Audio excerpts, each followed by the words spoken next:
বছরখানেক আগে জলের কল বসেছিল বাড়িতে বাড়িতে, কিন্তু সেই কল দিয়ে আজও এক ফোঁটা জল পড়েনি।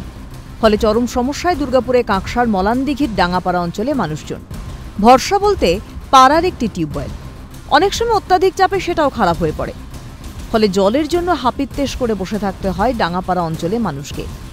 স্থানীয় পঞ্চায়েত থেকে তৃণমূল নেতৃত্ব সবার কাছে দরবার করেও মেলেনি ফল। ঘরে ঘরে জল পৌঁছে দেওয়ার জন্য বছর খানেক আগে দুর্গাপুরের কাকসার মলানদিঘি যে অঞ্চল রয়েছে তার ডাঙ্গাপাড়া যে এলাকা, সেই ডাঙ্গাপাড়া এলাকায় এরকম করে জলের পাইপলাইন বসানো হয়েছিল এবং জলের কলও বসানো হয়েছিল। কথা ছিল যে 1 বছরের মধ্যে কিন্তু এই প্রকল্পের কাজ শেষ হবে এবং ঘরে ঘরে জল পৌঁছে যাবে, অর্থাৎ সাধারণ মানুষের দুয়ারে পৌঁছে যাবে হচ্ছে জল, পানীয় জল। আমাদের ধরনে খুব কষ্ট হয়, কাপড় চোপড় কাচার জন্য, চান করার জন্য, খাওয়ার জন্য খুব কষ্ট পাই। কল লাগিয়ে গেছিল ঘরে ঘরে? হ্যাঁ, কল লাগিয়েছে, কল জল হয়নি। কল শুধু বসিয়ে দিয়ে গেছে, জলের কোনো অভাব নেই। আর বলেছে 1 বছর পর জল আসবে, তা 1 বছর তো হয়ে গেল, জল পুকুর নাই, গড়ে ঘাটে ছিল, জল বর্ষা হলে জল দাঁড়ায়, তাছাড়া জল নাই। শুধু জল নয়, আবাস যোজনার বাড়ির জন্য ছবি তোলা থেকে শুরু করে যাবতীয় প্রক্রিয়া করার পরেও মেলেনি আবাসের বাড়ি, এমনকি মেলেনি 100 দিনের টাকাও। আবাসের বাড়ির কথা বলা হয়েছিল, কিন্তু সেই বাড়িও তারা কিন্তু পায়নি এবং তাদের একটা বক্তব্য ছিল যে আবাসের যে বাড়ি, সে বাড়ি তারা কবে পাবেন, তাদের নির্দিষ্ট যে প্রসেস রয়েছে সেই প্রসেসের মধ্যে তারা গিয়েছিল, সমস্ত কাগজপত্র তারা জমা করেছে, কিন্তু তারপরেও কিন্তু আবাসের বাড়ি তারা কিন্তু আজও পায়নি, এমনটাই তারা অভিযোগ করছেন। এবং সঙ্গে যেটা রয়েছে 100 দিনের যে কাজ, সেই কাজও কিন্তু তারা যে করেছিলেন তার টাকাও মেলেনি। আমার এখনো পাইপ এখনো ওই ধার পৌঁছায় নাই, এই ধার সব হয়ে গেছে, আমার ধার যায়নি। আমার হাততলা পাশে ঘর, কিন্তু জল পৌঁছায়নি এখনো। না, জল এখনো পৌঁছায় না। জল নিজের টাকা খরচ করে ঘরে কল করেছি, সেই কলের জলে ব্যবহার করি। পুকুর তো নাই,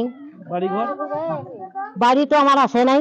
বাড়ি যে চেক দিনছে, স্লিপ দিনছে, সবই দেখে যাইছে, আমার ঘর আসে নাই। যে 2বার কিনছে সে 3বারও পাচ্ছে, যে 1বার কিনছে সে 2বারও পাচ্ছে, আর আমরা 1বারও পাই নাই। এদিকে 100 দিনের কাজ ও আবাস যোজনার টাকা পাওয়ার ক্ষেত্রে কেন্দ্রীয় সরকারের উপর দায় চাপান জেলা পরিষদের কর্মাধ্যক্ষ সমীর বিশ্বাস। 100 দিনের টাকা, আবাস যোজনার বাড়ি আবাস যোজনার টাকা তারা আটকে রেখেছে, তারা সঠিকভাবে টাকা দিচ্ছে না। তারা যদি দেয়, একটা পার্সেন্টেজ ভাগ ব্যাপার আছে, আমাদের সরকার যেটা দেওয়া সেটা দেবে, কিন্তু তাদের যে ভাগের যে টাকাটা কেন্দ্রীয় সরকারের, সেই পয়সাটা তারা যদি ঠিক মতো দেয় আমাদের দিতে কোনো আপত্তি নেই, কিন্তু তারা সেভাবে এখনো পর্যন্ত। দ্রুত সমস্যা সমাধানের আশ্বাস দেন কাঁকসা ব্লক তৃণমূল কংগ্রেস সভাপতি নবকুমার সামন্ত। পাইপলাইন পাতা হয়ে গেছে, আমার পিএইচই জলেরও ব্যবস্থা হচ্ছে, পাইপলাইন কাটাকাটি করতে ওখানকার পাবলিকদের রাস্তা নিয়ে একটা ডিসপুট ছিল, আমাদের জল ওখানে চালু হয়ে যাচ্ছে। জল যেটুকু চালু হয়েছে এন পর্যন্ত হয়তো পৌঁছাচ্ছে না, সেগুলো তাড়াতাড়ি আমরা ব্যবস্থা করি। গোটা ঘটনায় শাসক দলকে তীব্র কটাক্ষ করেন বিজেপি নেতৃত্ব।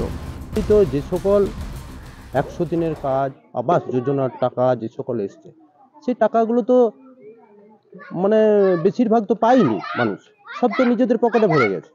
এখন তৃণমূল কোম্পানি লিমিটেড যে অবস্থায় আছে, খালি একটা পরিবারের পার্টি, আর এরা এদিকে সব মানে শাখা পোশাখা রেখেছে, তোমরা অল্প করে খাও, বাদ বাকি আমাকে দাও, এই ধরনের রাজনৈতিক দলটা হয়ে গেছে। দিদি বলেছিলেন 90% কাজ হয়ে গেছে, আর এলাকার মানুষই বলছে যে কল বসিয়ে দিয়ে জল পাচ্ছে না। আমরা বলেছিলাম যে উন্নয়ন নামে হয়েছে, শুধু কাজে কিছু হয়নি। আর প্রমাণিত এলাকার মানুষ বলছে যে কল বসানো হচ্ছে, জল পাচ্ছে না, এর নামে কি উন্নয়ন? এর নামে এগিয়ে বাংলা। আর পঞ্চায়েত করে ঢুকছে, রাস্তা নেই, জল নেই, বিদ্যুৎ নেই, শুধু হাহাকার চলছে, বালি চলছে, কয়লা চলছে, লুট চলছে, সিন্ডিকেট চলছে, তোলাবাড়ি চলছে, আর কিছু হচ্ছে না। মানুষ বলছে আমরা একথা বলেছিলাম। সব মিলিয়ে দুর্গাপুরের কাকসার যে মলানদিঘি যে গ্রাম যে রয়েছে এলাকা, ডাঙ্গাপাড়া অঞ্চল, সেই ডাঙ্গাপাড়া অঞ্চল কিন্তু আজকে এক দুঃসহ যন্ত্রণার মধ্যে দিয়ে তারা এগিয়ে যাচ্ছে। দুর্গাপুরের কাকসা থেকে রাজেশ সেনগুপ্ত, ক্যালকাটা নিউজ।